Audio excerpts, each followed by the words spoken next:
നമസ്കാരം. S V ജേണലിലേക്ക് ഒരിക്കൽ കൂടി സ്വാഗതം. നമ്മുടെ ഈ ചാനൽ സബ്സ്ക്രൈബ് ചെയ്യാത്തവർ എത്രയും വേഗം സബ്സ്ക്രൈബ് ചെയ്യുക. സബ്സ്ക്രൈബ് ചെയ്തിട്ട് ഈ പറയുന്ന ഇടുന്ന ഓരോ വീഡിയോകൾക്കും അതെല്ലാം പലതും എൻ്റെ അഭിപ്രായമാണ്. അഭിപ്രായങ്ങളോട് വിയോജിപ്പ് ഉള്ളവർക്ക് ധൈര്യമായി വിയോജിപ്പ് രേഖപ്പെടുത്താം. അനുകൂലിക്കുന്നവർക്കും അവരുടെ അഭിപ്രായങ്ങൾ രേഖപ്പെടുത്താം. നമുക്ക് കാര്യത്തിലേക്ക് കടക്കാം. കാര്യത്തിലേക്ക് കടക്കുന്നത് എന്താണെന്ന് ചോദിച്ചു കഴിഞ്ഞാൽ, നമ്മുടെ കേരളത്തിൽ ഏറ്റവും അധികം ഉയർന്നു കേൾക്കുന്ന ഒരു വാചകമാണ് ഈ സാമൂഹ്യ സുരക്ഷാ പെൻഷൻ.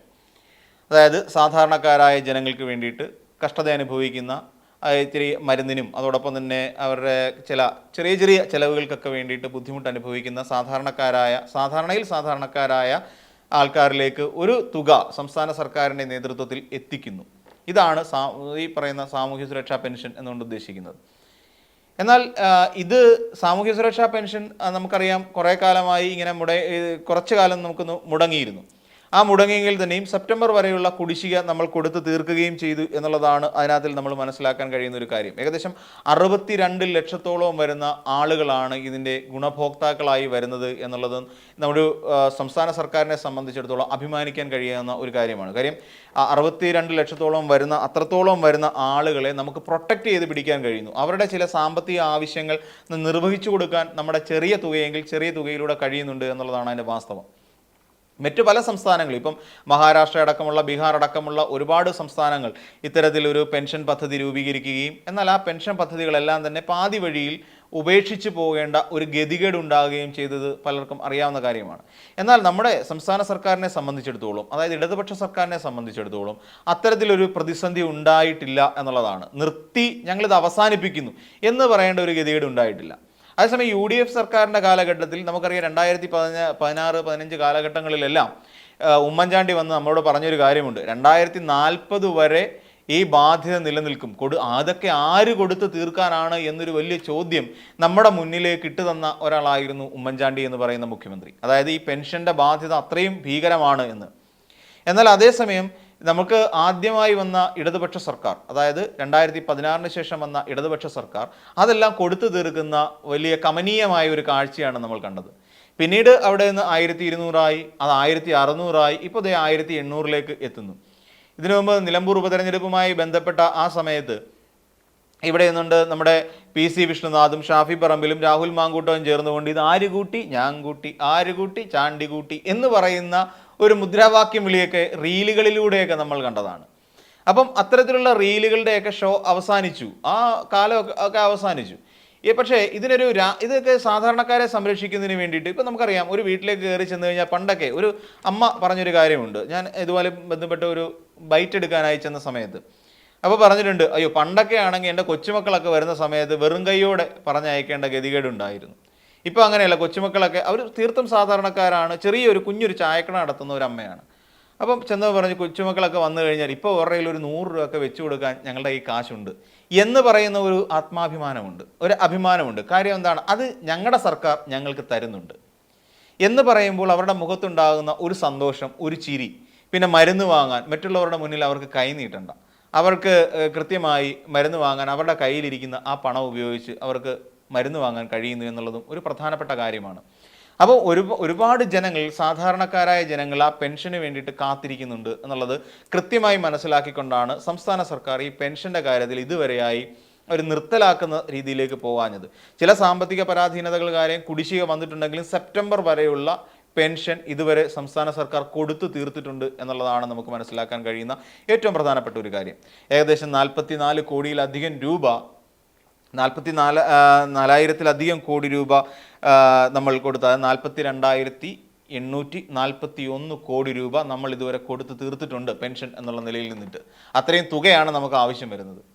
അപ്പം മറ്റു സംസ്ഥാനങ്ങൾ അത് അവസാനിപ്പിച്ചു, പക്ഷെ നമ്മളത് മുന്നോട്ട് കൊണ്ടുപോകുന്നു. അത് സംസ്ഥാന സർക്കാരിൻ്റെ ഒരു ഇച്ഛാശക്തിയുടെ ഫലമായി തന്നെയാണ്. കാര്യം ജനങ്ങളോടുള്ള സർക്കാരിൻ്റെ ഒരു നേട്ടം, അല്ലെങ്കിൽ അവരോടുള്ള ഒരു അടുപ്പം, ഇത് അല്ലെങ്കിൽ സോഷ്യൽ എഞ്ചിനീയറിങ്ങിൻ്റെ ഭാഗം എന്ന് തന്നെ നമുക്ക് പറയേണ്ടി വരും. പിന്നെ മറ്റൊരു കാര്യം, എന്നാൽ ഇതിന് രാഷ്ട്രീയമുണ്ടോ എന്ന് ചോദിക്കേണ്ടവരുണ്ട്. അതായത് പെൻഷൻ വർദ്ധിപ്പിക്കുമ്പോൾ ഇതിൻ്റെ പിന്നിൽ എന്താണ് രാഷ്ട്രീയം? ഇത് വോട്ടിനെ സഹായിക്കുമോ? സത്യം പറഞ്ഞാൽ ഈ പെൻഷൻ വർദ്ധിപ്പിക്കുന്നതിനെയോ അല്ലെങ്കിൽ ഈ സാമൂഹ്യ സുരക്ഷാ പെൻഷനെയോ രാഷ്ട്രീയമായി ഉപയോഗിച്ചത് ആരാണ്? സംസ്ഥാന സർക്കാരല്ല, പിണറായി വിജയൻ സർക്കാരല്ല അതിനെ രാഷ്ട്രീയമായി ഉപയോഗിച്ചത്. നമ്മൾ അതിനകത്ത് ഒരു രാഷ്ട്രീയം ഉണ്ടോ എന്ന് ചോദിച്ചാൽ ഉണ്ടെന്ന് ഇപ്പോൾ പറയേണ്ടി വരും. രാഷ്ട്രീയമായി മുതലെടുക്കുന്നതിന് വേണ്ടിയിട്ടുള്ള ശ്രമം UDFിൻ്റെ ഭാഗത്തു നിന്നുണ്ടായി. നമുക്കറിയാം, നേരത്തെ ഞാൻ സൂചിപ്പിച്ച പോലെ പെൻഷൻ മുടങ്ങിയ ഒരു സമയമുണ്ടായിരുന്നു. ആ പെൻഷൻ മുടങ്ങിയ സമയത്ത് അടിമാലി സ്വദേശിയായ മറിയക്കുട്ടിയെ ഒരു കറുത്ത ചട്ടിയും കൊടുത്തുകൊണ്ട് തെരുവിൽ അവർക്കൊപ്പം 2 സ്ത്രീകളെയും കൂടെ, പ്രായമായ 2 സ്ത്രീകളെയും കൂടെ ചേർത്തുകൊണ്ട് സമരത്തിനിറക്കിയത് ആരാണ്? അതിൻ്റെ പിന്നിൽ പ്രവർത്തിച്ചത് ആരാണ്? UDF അല്ല എന്ന് പറഞ്ഞുകൊണ്ടോ അതിൻ്റെ പിന്നിൽ കോൺഗ്രസ് അല്ല പ്രവർത്തിച്ചതെന്നോ പറഞ്ഞ് നൈസായി കൈ കഴുകാൻ നോക്കണ്ട. കാര്യം എന്താണെന്ന് ചോദിച്ചാൽ, ഈ മറിയക്കുട്ടി ചേട്ടത്തി ഇങ്ങനെ പ്രതിഷേധിച്ചതിൻ്റെ ഭാഗമായി അവർക്ക് കൊടുത്ത പ്രത്യുപകാരമായിരുന്നു ആ വീട്, KPCC നിർമ്മിച്ചു കൊടുത്ത വീട്. അല്ല എന്ന് KPCCക്കും പറയാൻ പറ്റില്ല. KPCC തന്നെയാണ് ആ വീട് വെച്ച് കൊടുത്തത്. പിന്നീട് ആ മറിയക്കുട്ടി എന്ത് ചെയ്തു എന്നുള്ളത് നമുക്കറിയാം. എന്താണ്, അവർ വീട് വെച്ചതെന്ന് മാത്രമേ ഉള്ളൂ, വീട് അങ്ങനെ കഴിയുന്നുണ്ട് എന്ന് പോലും നോക്കാൻ അവർ വരുന്നില്ല എന്ന് പറഞ്ഞിട്ട് ആ ഒരു നേരെ BJPയിലേക്ക് ചേർന്നു. അവർക്ക് വീടായി, ഇനി BJPക്കാർ ചിലപ്പോൾ ലക്ഷക്കണക്കിന് രൂപ പ്രതിമാസം അവർക്ക് വരുമാനം കൊടുക്കുമായിരിക്കും. അന്ന് എന്താണ്, സുരേഷ് ഗോപി വന്ന് അവർക്ക് പെൻഷനൊക്കെ ഓഫർ ചെയ്തിട്ട് പോയി. അപ്പോൾ അങ്ങനെ ഒരു സാഹചര്യം ഉണ്ടായി. ആ സാഹചര്യത്തിൽ ഇതിനെ രാഷ്ട്രീയ മാനത്തോടു കൂടി കാണുകയും ഇത് രാഷ്ട്രീയത്തിൽ നിന്നുകൊണ്ട് രാഷ്ട്രീയമായി ഒരു ആയുധമാക്കി തീർക്കാനും കഴിയുന്ന ഒന്നാണ് ഈ പെൻഷൻ, അല്ലെ പെൻഷനകത്തുണ്ടായ വീഴ്ച എന്ന് കൊണ്ടു നടന്നതും UDF തന്നെയല്ലേ? രാഷ്ട്രീയ ആയുധമാക്കിയ UDF അല്ലേ? അപ്പോൾ അതിനകത്ത് വോട്ട് എന്ന് പറയുന്ന ഒരു സംവിധാനത്തിലേക്ക് സാമൂഹ്യ സുരക്ഷാ പെൻഷനെ കൊണ്ട് ചേർത്ത് കെട്ടിയത് കോൺഗ്രസ് തന്നെയാണ്, അല്ലെങ്കിൽ UDF തന്നെയാണ്. പിന്നീട് നമുക്കറിയാം, ഞാൻ എപ്പോഴും ചോദിക്കുക, എനിക്ക് അന്ന് തുടങ്ങിയ ഒരു സംശയമാണ്. അതായത് നിലമ്പൂർ ഉപതെരഞ്ഞെടുപ്പുമായി ബന്ധപ്പെട്ടിട്ട് ഇവിടെ കോൺഗ്രസിൻ്റെ ഏറ്റവും ഉത്തരവാദിത്തപ്പെട്ട ഒരു MP, ഇവിടെ ഒരു സംഘടനാ ജനറൽ സെക്രട്ടറി ആയിരിക്കുന്ന KC വേണുഗോപാൽ ജനങ്ങൾക്ക് സംസ്ഥാന സർക്കാർ കൊടുക്കുന്ന കൈക്കൂലിയാണ് ഈ സാമൂഹ്യ സുരക്ഷാ പെൻഷൻ എന്ന് പറയുന്നുണ്ടായിരുന്നു. സത്യത്തിൽ നമ്മളത് കേട്ട് ഞെട്ടിപ്പോയി മലയാളികൾ. സാധാരണക്കാരായ ആൾക്കാർക്ക്, നേരത്തെ ഞാൻ സൂചിപ്പിച്ച പോലെ, ചില അമ്മമാരുടെ കണ്ണിലെ തിളക്കം കാണാൻ, ചിലരുടെ ഒരു നിറപുഞ്ചിരി കാണാൻ, അവർക്കൊക്കെ ജീവിക്കാൻ വേണ്ടിയിട്ട്, അവർക്കൊരു നേരം മരുന്ന് വാങ്ങാൻ, ഒരു നേരം ഒരു ആഹാരം എന്തെങ്കിലും വാങ്ങാൻ വേണ്ടിയിട്ട് നമ്മൾ കൊടുക്കുന്ന ഈ സാമൂഹ്യ സുരക്ഷാ പെൻഷൻ ഈ പറയുന്ന പാവപ്പെട്ടവർക്ക് കൊടുക്കുന്ന കൈക്കൂലിയാണ് എന്ന് പറഞ്ഞുകൊണ്ട് ഇതിനെ രാഷ്ട്രീയവൽക്കരിക്കാൻ ശ്രമിച്ചതും ആരാണ്? ഇതേ കോൺഗ്രസ് തന്നെയാണ്. അതായത് UDF തന്നെയാണ്. കോൺഗ്രസിൻ്റെ ഉന്നത നേതാവായ KC വേണുഗോപാൽ തന്നെയാണ്. ഇത് എങ്ങനെ ഇദ്ദേഹത്തിന് ഇത് പറയാൻ തോന്നി? ഒന്ന് ആലോചിച്ച് നോക്കൂ. തെരഞ്ഞെടുപ്പ് എടുക്കുന്ന സമയത്ത് സംസ്ഥാന സർക്കാർ സാധാരണക്കാർക്ക് കൊടുക്കുന്ന കൈക്കൂലിയാണെന്ന്. എന്ത് നേട്ടമാണ് അതിൽ നിന്നുണ്ടാക്കാൻ സാധിക്കുന്നതെന്ന് മാത്രമാണ് മനസ്സിലാവാത്തത്. ഈ പാവപ്പെട്ട ജനങ്ങളെല്ലാം കൈക്കൂലിക്കാരാണെന്നാണോ അതിൻ്റെ അർത്ഥം? ഈ ജനങ്ങളെ ഇത്രത്തോളം നികൃഷ്ടമായിട്ടാണോ കോൺഗ്രസ് പാർട്ടി കാണുന്നത്, UDF കാണുന്നത് എന്ന് നമ്മൾ ചോദിക്കേണ്ടി വരും. KC വേണുഗോപാൽ അങ്ങനെയാണോ ഈ സാധാരണക്കാരെ കണ്ടിട്ടുള്ളത്? കൈക്കൂലി മേടിച്ചുകൊണ്ട് എന്തും ചെയ്യുന്ന, എന്ത് നെറികേടിനും കൂട്ടു നിൽക്കുന്നവരാണ് ഈ നാട്ടിലെ സാധാരണക്കാർ, ഈ ജോലി ചെയ്യുന്ന സാധാരണ തൊഴിലാളികളും എന്നാണ് കരുതിയിരിക്കുന്നത്. എങ്കിൽ അത് തെറ്റല്ലേ? ആ ധാരണയല്ലേ മാറ്റേണ്ടത്? സ്വന്തം ഒന്നുമില്ലെങ്കിൽ അടുത്ത തവണ വരുമെന്നുള്ള കാര്യം സംശയമാണ്, നമുക്ക് എല്ലാവർക്കും അറിയാം. UDF 3ാം വട്ടവും പ്രതിപക്ഷ സ്ഥാനത്തിരിക്കുമെന്നുള്ള കാര്യത്തിൽ നമുക്ക് യാതൊരു സംശയവുമില്ല, ഈ നാട്ടിലെ ജനങ്ങൾക്കും ഇല്ല. എത്ര ജനവിരുദ്ധതയുണ്ടെന്ന് പറഞ്ഞാലും, അല്ലെങ്കിൽ എത്ര സർക്കാർ വിരുദ്ധത ജനങ്ങൾക്കിടയിൽ ഉണ്ട് എന്ന് പറഞ്ഞിട്ടും ഒരു കാര്യമില്ല. അതൊക്കെ വെറുതെ ജനങ്ങളെ തെറ്റിദ്ധരിപ്പിക്കാൻ വേണ്ടി നടത്തുന്ന, അല്ലെങ്കിൽ സ്വയം കോൺഗ്രസ്സുകാർക്ക് ആശ്വാസം കണ്ടെത്താൻ വേണ്ടി നടത്തുന്ന ചില പ്രയോഗങ്ങൾ എന്നതിനെ അപ്പുറത്തേക്ക് യാതൊരു പ്രാധാന്യവുമില്ല. അപ്പോൾ ഇനിയിപ്പോൾ ഈ പെൻഷൻ അങ്ങോട്ട് കൂട്ടി 1800 എത്തിയെന്ന് പറയുമ്പോൾ ഇനി റീൽ എന്തെടുത്തിട്ട് ചെയ്യും? ഇനി അവർക്ക് റീൽ ചെയ്യാൻ പറ്റില്ല. PC വിഷ്ണുനാഥിന് ആ റീൽ ചെയ്യാൻ പറ്റുമോ? ആര് കൂട്ടി ചാണ്ടി കൂട്ടി, ഇതാര് കൂട്ടി ചാണ്ടി കൂട്ടി, ആര് കൂട്ടി ചാണ്ടി കൂട്ടി എന്ന് പറയാൻ പറ്റുമോ?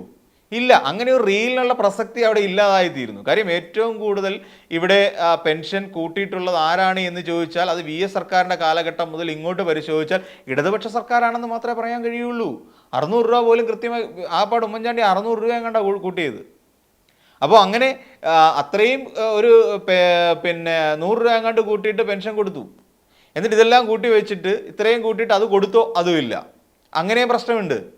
അപ്പോൾ ഇതെല്ലാം കൂടി മനസ്സിലാക്കിക്കൊണ്ടാണ് എന്നിട്ട് ഇത് ഇങ്ങനെ ഒരു നേട്ടം ഉണ്ടാക്കാൻ കഴിയാത്തതുകൊണ്ടാണ് ഇപ്പോൾ പെൻഷൻ കൂട്ടിക്കൊണ്ട് ജനങ്ങൾക്ക് കൈക്കൂലി കൊടുക്കുകയാണെന്ന് KC വേണുഗോപാലിന് പരസ്യമായി പറയേണ്ടി വന്നത്. അത്രത്തോളം ഗതി കെട്ടുപോയി കോൺഗ്രസ് പാർട്ടി. കാര്യം ഇവിടെ സോഷ്യൽ എഞ്ചിനീയറിംഗ് മെച്ചപ്പെട്ട രീതിയിൽ മുന്നോട്ട് പൊയ്ക്കൊണ്ടിരിക്കുന്നു പിണറായി വിജയൻ്റെ. അതോടൊപ്പം തന്നെ ഇവിടെ സർക്കാർ ഉദ്യോഗസ്ഥർക്ക് വേണ്ട ആനുകൂല്യങ്ങളുടെ പ്രഖ്യാപനം കൂടി വരുന്നു. ഇതുകൂടെ വന്നു കഴിയുമ്പോൾ സർക്കാർ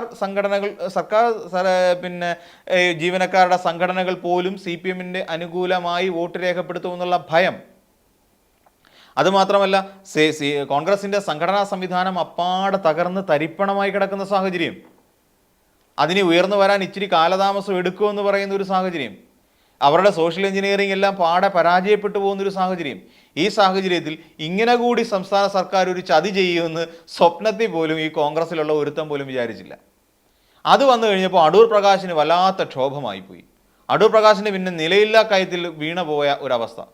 അപ്പോൾ പറയുന്നത് എന്താ പറയുക, ശുദ്ധ നെറികേടല്ലേ കാണിച്ചത് എന്നാണ് പറയുന്നത്. എന്താണ് ശുദ്ധ മര്യാദകേട് കാണിച്ചത്? ശുദ്ധ മര്യാദകേടാണ് അത്ര സർക്കാർ കാണിച്ചത്. പാവപ്പെട്ട ആൾക്കാർക്ക് പെൻഷൻ കൂട്ടുന്നതിൻ്റെ ഒരു തീരുമാനം സംസ്ഥാന സർക്കാരിൻ്റെ ഭാഗത്തു നിന്നുണ്ടായപ്പോൾ അത് ശുദ്ധ മര്യാദകേടായിപ്പോയി. എങ്ങനെ ശുദ്ധ മര്യാദകേടാവുന്നത്? ശുദ്ധ മര്യാദകേട് തന്നെയാണെന്നേ UDF-നെ സംബന്ധിച്ച്. എന്നിട്ട് പറയുന്ന വേറൊരു കാര്യമുണ്ട്, ഈ പ്രകടന പത്രികയിലുള്ള കാര്യങ്ങളൊക്കെ നടപ്പിലാക്കണം, കാര്യം ശരിയാണ്. പക്ഷേ അതെല്ലാം കൂടെ ഓടിപ്പിടിച്ചിട്ട് ഈ അവസാന സമയത്താണോ ശരിയാക്കി കൊടുക്കുന്നത്? കാരണം എന്താ, ഇതൊക്കെ റിഫ്ലക്റ്റ് ചെയ്യും തെരഞ്ഞെടുപ്പിൽ.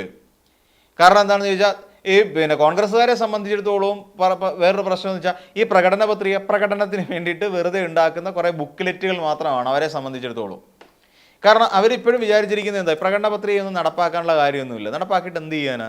കുറേ ആൾക്കാർക്ക് എന്തെങ്കിലും നമ്മൾ വാരിക്കോരി കൊടുത്തിട്ട് എന്തെങ്കിലും കാര്യമുണ്ടോ? ഒരു കാര്യമില്ല എന്ന് ചിന്തിക്കുന്ന ആ വരട്ട് മൂരാച്ചി തത്വവാദത്തിൽ അടിസ്ഥാനപ്പെടുത്തി നിൽക്കുന്ന ഒന്നാണ് കോൺഗ്രസ്സുകാർ. അപ്പോൾ തീർച്ചയായിട്ടും അടൂർ പ്രകാശിന് വല്ലാതെ, ഞാൻ നേരത്തെ സൂചിപ്പിച്ച പോലെ, നിലയില്ല കയറ്റി വീണ പോലെ. കാരണം എന്താ, അവരുടെ വിചാരം പ്രകടന പത്രിക നടപ്പാക്കാനുള്ളതല്ല. LDF സർക്കാർ അങ്ങനെയല്ല. LDF സർക്കാരിനെ സംബന്ധിച്ചിടത്തോളം, LDF-നെ സംബന്ധിച്ചിടത്തോളം പ്രകടന പത്രിക ജനങ്ങൾക്കിടയിൽ എത്തിയിട്ടുണ്ടെങ്കിൽ, അതിലെ ഒരു 50 പദ്ധതി പറഞ്ഞിട്ടുണ്ടെങ്കിൽ ഒരു 47 എണ്ണമെങ്കിലും അല്ലെങ്കിൽ ഒരു 45 എണ്ണമെങ്കിലും ജനങ്ങൾക്ക് എത്തിച്ചു കൊടുക്കണം എന്നുള്ള ചിന്താഗതിയാണുള്ളത്. അതുകൊണ്ടാണ് ഈ പ്രകടന പത്രികയിൽ പറഞ്ഞിരിക്കുന്ന പല കാര്യങ്ങളും നടപ്പിലാക്കാൻ ശ്രമിക്കുന്നത്. അല്ലാതെ ഞങ്ങൾക്ക് അടുത്ത തവണയും ഈ പൊട്ടന്മാർ വോട്ട് ചെയ്തോളും എന്ന് കരുതുന്ന ഒരു തെറ്റായിരിക്കും, അല്ലെങ്കിൽ അങ്ങനെ ഒരു തെറ്റിദ്ധാരണ എന്തായിരുന്നാലും ഇടതുപക്ഷത്തിനില്ല. ഇടതുപക്ഷം ജനങ്ങൾക്ക് വേണ്ടി തന്നെയാണ് നിലനിന്നിട്ടുള്ളത്. അതിനിടയിൽ നമുക്കറിയാം, കിറ്റ്, സാധാരണക്കാർക്ക് കിറ്റ് കൊടുത്തു. കഴിഞ്ഞ തവണ എന്താണ്, കിറ്റ് കൊടുത്തുകൊണ്ട് മേടിച്ച വിജയം എന്ന് പറഞ്ഞിട്ട് അന്ന് കിറ്റ് വാങ്ങിയവരെ കുറ്റം പറഞ്ഞു. സുരേഷ് ഗോപി എന്ന് പറയുന്ന ഒരു മേലാവി വന്നിട്ട് പറഞ്ഞ് എന്താ, കിറ്റ് വാങ്ങി മുഖത്തെറിഞ്ഞു കൊടുക്കണം എന്ന് പറയുന്നു. അതിനകത്തിരിക്കുന്ന ആഹാര സാധനങ്ങളാണെന്നേ. നമ്മൾ നിന്ദിക്കുമ്പോൾ കിറ്റിന് വേണ്ട എങ്കിൽ വേണ്ട എന്ന് പറഞ്ഞിട്ട് തിരികെ കൈ കൊടുക്കാം. നിങ്ങൾ BJP-കാരെല്ലാം അങ്ങനെ ചെയ്തോളൂ, ഞങ്ങൾക്ക് കിറ്റ് വേണ്ട എന്ന് പറഞ്ഞാൽ കിറ്റ് തിരിച്ചു കൊടുക്കാം. അല്ലാതെ ആഹാര സാധനം എടുത്ത് ഒരാളുടെ മുഖത്തേക്ക് എറിയുക എന്ന് പറഞ്ഞാൽ എവിടെയാണിത് പഠിക്കുന്നത്? എവിടെയാണ് സുരേഷ് ഗോപിയുടെ ആ ഒരു വിവരവും ബോധവും ഒക്കെ എത്തി നിൽക്കുന്നത് നമുക്ക് സംശയിക്കേണ്ടി വരും. അപ്പോൾ കഴിഞ്ഞ തവണ എല്ലാവരും പറഞ്ഞ എന്താ, കിറ്റ് കൊടുത്തിട്ടാണ് വോട്ട് മേടിച്ചതെന്ന്. എന്ന് വെച്ചാൽ ഈ കിറ്റ് മേടിക്കുന്ന സാധാരണക്കാരെ എല്ലാം എന്തോ ഈ പറയുന്ന പോലെ പ്രലോഭിപ്പിച്ചാൽ വീഴുന്ന ആളുകളാണ് എന്നുള്ള ചിന്താഗതിയല്ലേ. ഇവിടെ കിറ്റ് കൊടുത്തു എന്ന് പറയാൻ, കോവിഡ് എന്ന് പറയുന്ന ഒരു വലിയ വറുതിക്കാലം ഉണ്ടായിരുന്നു നമുക്ക്. ഇവിടെ എല്ലാം ഷട്ട് ഡൗൺ ചെയ്തുകൊണ്ട്, എല്ലാം ലോക്ക്ഡൗൺ ചെയ്തുകൊണ്ട് സർക്കാർ ജീവനക്കാർ മാത്രം, അല്ലെങ്കിൽ ചില സ്വകാര്യ കമ്പനികളിലുള്ളവർ മാത്രം ശമ്പളം വാങ്ങി ജീവിച്ചുകൊണ്ടിരുന്ന ഒരു കാലം, പുറത്തിറങ്ങാതെ ജീവിച്ചുകൊണ്ടിരുന്ന ഒരു കാലം. ആ കാലത്ത് സാധാരണക്കാർക്ക് തൊഴിലില്ലെന്നേ. അവരെങ്ങനെ കഴിഞ്ഞുകൂടുമെന്ന് ചിന്തിച്ചിട്ടുണ്ടോ ഈ കോൺഗ്രസ്സുകാരെങ്കിലും? അവിടെ ഈ കോൺഗ്രസ്സുകാരെങ്കിലും ഒരു നേരത്തെ ഒരു പിടി ആഹാരവുമായി അവരുടെ വീടുകളിലേക്ക് എത്തിയിട്ടുണ്ടോ? എത്തിയിട്ടുണ്ടെങ്കിൽ തന്നെ ഫോട്ടോ എടുത്ത് അയച്ചിട്ടും ഉണ്ടാവും. അല്ലാതെ ആ സമയത്തെല്ലാം നമ്മളൊന്ന് ആലോചിച്ച് നോക്കിയാൽ അവിടുത്തെ DYFI-ക്കാരും SFI-ക്കാരും പിള്ളേരും തെരുവിലുണ്ടായിരുന്നേ. CFLTC പോലെയുള്ള സ്ഥാപനങ്ങളിൽ അവിടെ അവർക്ക് 3 നേരം സാധാരണ ആഹാരം, പിന്നീട് ചായയും സ്നാക്സും കൊണ്ടെത്തിച്ചു കൊടുത്തുകൊണ്ടിരുന്നത് ഈ DYFI-ക്കാർ പിള്ളേരായിരുന്നു അന്ന്. DYFI-യിലെ യുവാക്കളായിരുന്നു അന്ന് ചെയ്തുകൊണ്ടിരുന്നത്. അപ്പോൾ ഇതെല്ലാം കൊടുത്തുകൊണ്ട് CFLTC കിടന്നവർക്കറിയാം. സർക്കാരിൻ്റെ ഈ പറയുന്ന CFLTC-കളിൽ അവിടെ പോയി താമസിച്ച് അവിടെ ക്വാറന്റൈൻ ചെയ്തവർക്കെല്ലാം അറിയാം അവിടെ നടത്തിക്കൊണ്ടിരുന്ന പ്രവർത്തനം എത്രത്തോളം ആയിരുന്നു എന്നുള്ളത്. ഉച്ചയ്ക്ക് ചോറുണ്ടാവും, രാവിലെ കാപ്പി ഉണ്ടാവും, വൈകുന്നേരം അല്ലെങ്കിൽ രാത്രിയിൽ കഴിക്കാനുള്ള ഭക്ഷണം ഉണ്ടാവും, ഇതിനിടയിൽ ചായകൾ കൊണ്ടുവന്ന് തരും. അവിടെ പിന്നെ ഡോക്ടർമാരുടെ സേവനം ഉണ്ടായിരുന്നു. അവിടെ ഒരു സേവന സന്നദ്ധരായി നിൽക്കുന്ന നിരവധി ചെറുപ്പക്കാരെ നമുക്ക് എല്ലാ CFLTC-കളിലും കാണാമായിരുന്നു. ഇതൊക്കെ എങ്ങനെ സംഭവിച്ചു? ഇതൊക്കെ ഒരു സംഘടനാ സംവിധാനത്തിൻ്റെ ഭാഗമാണ്. എവിടെയെങ്കിലും യൂത്ത് കോൺഗ്രസ്സുകാരിങ്ങനെ എന്തെങ്കിലും ഒരു പരിപാടി ഒരു ക്വാറന്റൈൻ സെൻറ്റർ സ്ഥാപിച്ചായിട്ട് നമുക്കറിയോ? എനിക്കറിയില്ല, ഞാനങ്ങനെ കണ്ടിട്ടുമില്ല. അപ്പോൾ എന്നിട്ട് അന്ന് പറഞ്ഞ എന്താണ്, ഈ പറയുന്ന പോലെ ഇങ്ങനെ പിന്നെ നമുക്കറിയാം അഖിൽമാരാർ കോൺഗ്രസിൻ്റെ ഒരു പ്രധാനപ്പെട്ട വക്താവാണെന്ന് നമുക്കറിയാമല്ലോ. അഖിൽമാരാർ പറഞ്ഞ എന്താണ്, ജനങ്ങൾക്ക് ഇങ്ങനെ സൗജന്യം കൊടുത്തുകൊണ്ട് ജനങ്ങളെ കഴിവില്ലാത്തവരും മോഴകളുമാക്കി മാറ്റുകയാണ് സർക്കാർ ചെയ്യുന്നതെന്നാണ് പറഞ്ഞത്. അതായത് കിറ്റ് കൊടുത്തു കഴിയുമ്പോൾ ആൾക്കാർക്ക് പണി ചെയ്യാനുള്ള താല്പര്യമില്ലാതെയാവുന്നു അത്രേ. അവർക്ക് സൗജന്യമായി ഭക്ഷണവും അതോടൊപ്പം പണവും കൊടുത്തു കഴിയുമ്പോൾ അവരെ അത്തരത്തിലുള്ള ആൾക്കാരെ ഇല്ലായ്മ ചെയ്യുകയാണ്, അവരുടെ കഴിവുകളെ ഇല്ലായ്മ ചെയ്യുകയാണ്. അവരെ വില കുറച്ച് കാണുകയാണെന്ന് അഖിൽമാരാർ ഒരിക്കൽ പറയുകയുണ്ടായി. ആ കറക്റ്റ് വാചകങ്ങൾ ഇതല്ല എങ്കിൽ തന്നെയും അതിൻ്റെ ഒരു സാരാംശം ഇങ്ങനെ തന്നെയായിരുന്നു. അപ്പോൾ ഈ രീതിയിലൊക്കെ സർക്കാരിനെ പ്രതിരോധത്തിലാക്കുന്ന തരത്തിലുള്ള പ്രസ്താവനകളൊക്കെ നടത്തി ഇങ്ങനെ മുന്നോട്ട് പോകുന്നതാണ് ഇവർക്ക് നല്ലത്. അല്ലെങ്കിൽ കോൺഗ്രസ് പാർട്ടിയെ സംബന്ധിച്ചിടത്തോളം, ഇപ്പം കോൺഗ്രസിനെ സംബന്ധിച്ചിടത്തോളം ഒരു പ്രധാനപ്പെട്ട പ്രശ്നം ഭരണം വീണ്ടും കിട്ടില്ല എന്ന് ഏറെക്കുറെ ഉറപ്പാക്കി കഴിഞ്ഞു. ആ ഉറപ്പായി കഴിഞ്ഞ സാഹചര്യത്തിൽ സർക്കാർ ഇനി ജനോപകാരപ്രദമായി എടുക്കുന്ന എന്ത് നടപടിയും അത് കോൺഗ്രസിനെ വീണ്ടും വീണ്ടും പ്രതിസന്ധിയിലാക്കും, പ്രതിരോധത്തിലുമാക്കും. ഒന്നാമത് അവരുടെ ഉൾപാർട്ടിയിൽ നടക്കുന്ന പോരുകൾ തന്നെ പരിഹരിക്കാൻ കഴിയാത്ത, അല്ലെങ്കിൽ അതിനുപോലും സമയം തികയാത്ത ഒരു സാഹചര്യം. ഈ സാഹചര്യത്തിൽ സർക്കാർ ഇങ്ങനെ ചില നടപടിയായിട്ട് പോയി കഴിഞ്ഞാൽ ജനങ്ങൾ സ്വാഭാവികമായും ഈ ഞങ്ങളെ സേവിക്കുന്നവരെയല്ലേ സർക്കാർ ആക്കേണ്ടത്, അല്ലാതെ സ്വന്തമായി കിടന്ന് കടിപിടി കൂടിക്കൊണ്ടിരിക്കുന്നവരെ പിടിച്ച് മന്ത്രിമാരാക്കി കഴിഞ്ഞാൽ ഇവർ അവിടെ വന്നും ഈ കടിപിടി തന്നെ തുടരും. മന്ത്രിസഭയിൽ ഈ കടിപിടി തന്നെ കാണാം. കാര്യം എന്താ, പിന്നെ ഇങ്ങനെ അതായത് KC വേണുഗോപാലിൻ്റെ കുറച്ച് ആൾക്കാർ, VD സതീശൻ്റെ കുറച്ച് ആൾക്കാർ, ചെന്നിത്തലയുടെ കുറച്ച് ആൾക്കാർ, ഇവരെല്ലാം കൂടെ ചേർന്നുള്ള തമ്മിത്തല്ലല്ല വേറെ എന്തായിരിക്കും അവിടെ നടക്കാൻ പോകുന്നത്? സ്വാഭാവികമായിട്ട് നമ്മൾ ചിന്തിക്കുന്ന കാര്യം അതല്ലേ. എന്തിന് 2016 നിയമസഭാ സമ്മേളനം ഉമ്മൻചാണ്ടിയുടെ കാലഘട്ടത്തിൽ നടക്കുന്ന സമയത്ത് ഉമ്മൻചാണ്ടിയെ അവിടെ ഇരുത്തിക്കൊണ്ട് ഉമ്മൻചാണ്ടിയെ വിമർശിച്ചിട്ടുണ്ട് TM ജേക്കബ് അടക്കമുള്ള നേതാക്കന്മാർ, MLA മാർ. അപ്പോൾ അതൊക്കെ എന്തിനാ ജനം ഇനിയും കാണുന്നത്? ഇനി അതിൻ്റെ ആവശ്യമൊന്നുമില്ല. ജനങ്ങൾക്ക് എന്ത് കൊടുക്കുന്നോ അല്ലെങ്കിൽ എന്തൊക്കെ കാര്യങ്ങൾ ജനോപകാരപ്രദമായി ചെയ്യുന്നുണ്ടോ അങ്ങനെയുള്ള ആൾക്കാരായിരിക്കണം എപ്പോഴും ഒരു സർക്കാരിൻ്റെ സംവിധാനത്തിൽ ഉണ്ടാകേണ്ടത്. ഉൾപാർട്ടിയിൽ കിടന്ന് തല്ലുണ്ടാക്കുന്നവരോ ഒന്നും ഒരിക്കലും ഒരു ഭരണസ്ഥിര സംവിധാനത്തിലേക്ക് എത്തേണ്ട ആവശ്യമില്ല. അതുകൊണ്ട് സംസ്ഥാന സർക്കാർ എടുത്ത ഈ പെൻഷനുമായി ബന്ധപ്പെട്ടെടുത്തിട്ടുള്ള നിലപാട് ഏറ്റവും സ്വാഗതാർഹമാണ് എന്നുള്ളതാണ് നമ്മൾ കാണുന്ന ഒരു കാര്യം.